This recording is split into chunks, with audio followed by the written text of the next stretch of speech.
Hello everyone, হঠাৎ করে আমার চিতই পিঠা খেতে খুবই ইচ্ছে করতেছিল। আর এখন রাত বাজে 9টা। তো আমি আম্মুকে গিয়ে বললাম, আম্মু আমার চিতই পিঠা খেতে খুব ইচ্ছে করছে। তো কি আর করা, আমার যেহেতু পিঠা খেতে ইচ্ছে করছে, অবশ্যই আম্মু এটা বানিয়ে আমাকে খাওয়াবে। আর দোকানের পিঠা আমার ভালো লাগে না, কারণ দোকানের পিঠাটা একদম নরম তুলতুলে হয়, আর আম্মু যেটা বানায় সেটা একটু মচমচে হয়। তাই আম্মু আর দেরি করলো না, সাথে সাথে চাল ভিজিয়ে দিল, এবং এগুলো ছিল আতপ চাল। আর আতপ চাল ভিজতে বেশি সময় লাগে না, আতপ চাল কিছুক্ষণ ভিজিয়ে রাখলে একদম নরম হয়ে যায়। এখন আম্মু চালগুলো পাটায় বেটে নিচ্ছে। আম্মুর চাল বাটা শেষ, এখন আটাগুলো তুলে নিচ্ছে। বাটাবাটি শেষ করে পিঠা বানাবে। তো দেখা যাক আম্মু কেমন পিঠা বানায়। আর আম্মুর হাতে পিঠা আমার খুবই পছন্দ। আম্মু প্রথমে আটার মধ্যে পরিমাণ মতো লবণ দিয়ে দিল, এরপর দিয়ে দিল গরম পানি। আর গরম পানি দিলে পিঠাটা নাকি অনেক বেশি ফুলকো ফুলকো হয়। এখন আটার মিশ্রণটা খুব ভালোভাবে মিশাতে হবে।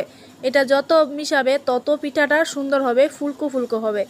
এই কারণে আম্মু অনেক চটকে চটকে এটা মিশিয়ে নিচ্ছে। আর আম্মু কিন্তু আটার মধ্যে খাবার ছোটা দেয়নি। এই ফাঁকে ভাবলাম আমিও চাপা শুটকির ভর্তাটা বানিয়ে ফেলি। আর আমি পাটার বেটে চাপা শুটকির ভর্তাটা বানাচ্ছি, কারণ পাটায় বাটলে ভর্তা বেশি মজা হয়, আর ব্লেন্ডার করলে এই ভর্তার টেস্ট তেমন পাওয়া যায় না। আর চিতই পিঠা মানেই হচ্ছে শুটকির ভর্তা, সেটা যে কোনো শুটকি হোক না কেন। চিতই পিঠা দিয়ে সব ধরনের ভর্তাই খেতে ভালো লাগে, আর আমার কাছে বেশি ভালো লাগে চাপা শুটকির ভর্তা। এখন যেহেতু বেশি রাত হয়ে গেছে, তাই আমি শুধু চাপা শুটকির ভর্তাটাই বানাবো, আর কোনো ভর্তা করবো না। আমার মরিচ বাটা হয়ে গেছে, এখন আমি পেঁয়াজ বেটে নিব। আর চাপা শুটকির ভর্তায় যত পেঁয়াজ দিবে তত বেশি মজা লাগে। এদিকে আমার ভাই ভর্তা বানানোর আগে পিঠা খাওয়া শুরু করছে মরিচ বাটা দিয়ে। আমার মরিচ আর পেঁয়াজ বাটা শেষ, এখন আমি চাপা শুটকি বেটে নিব। আর চাপাটা একদম মিহি করে বাটতে হয়। চাপা শুটকিটা আমি একদম মিহি করে বেটে নিব। এটা যদি লটা শুটকি হতো তাহলে এটা আধা ভাঙা থাকতো।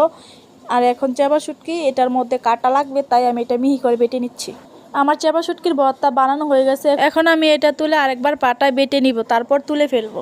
আমি আরেকটা বাটা দিয়ে দিলাম, এখন আমি ভর্তাটা তুলে ফেলবো। আমার ভর্তা বানানো কমপ্লিট হয়ে গেছে। তো দেখেন আমি একটা বাটির মধ্যে ভর্তাটা উঠিয়ে নিলাম। আর ভর্তাটা দেখে জিভে পানি চলে আসছে, ভর্তাটা প্রচুর জাল হয়েছে। এদিকে আমি ভর্তা বানাতে বানাতে আমার আম্মু পিঠা বানানো শুরু করে দিয়েছে। আর দেখেন পিঠাটা কত সুন্দর ফুলকো হয়েছে, মাশাআল্লাহ পিঠাটা অনেক বেশি সুন্দর হয়েছে, আর খেতেও খুবই মজা হয়েছে, যেহেতু আমার আম্মু বানিয়েছে। আমার আম্মু এই পিঠা তোলার পরে আরো একটা পিঠা দিয়ে দিল, এখন আমি অপেক্ষা করতেছি এই পিঠাটা খাওয়ার জন্য। আর শীতের রাতে চুলার পাশে বসে আম্মুর হাতে বানানো চিতই পিঠা খাওয়ার মজাই আলাদা, সেটা চিতই পিঠা হোক কিংবা বাপা পিঠা হোক। ভাবতেছি কিছুদিন পর আম্মুকে বলবো আমাকে বাপা পিঠা বানিয়ে খাওয়াতে। কথা বলতে বলতে এই পিঠাটা হয়ে গেছে, এখন এটা আম্মু আমাকে দিবে, আমি এটা খাবো, খেয়ে দেখবো কেমন হয়েছে। আর আমার কাছে আম্মুর হাতের চিতই পিঠা আর বাপা পিঠা খুবই পছন্দ, কারণ আমি এই দুটা পিঠা অনেক পছন্দ করি। আম্মু একের পর এক পিঠা দিচ্ছে আর বানাচ্ছে, আর আমিও দেখতেছি আর ভিডিও করতেছি, আমার কাছে খুবই ভালো লাগতেছে। এই পিঠাটা এখন আম্মু আমাকে দিবে খেতে, আমি এটা খাবো। আর এর আগের পিঠাটা আমার ছোট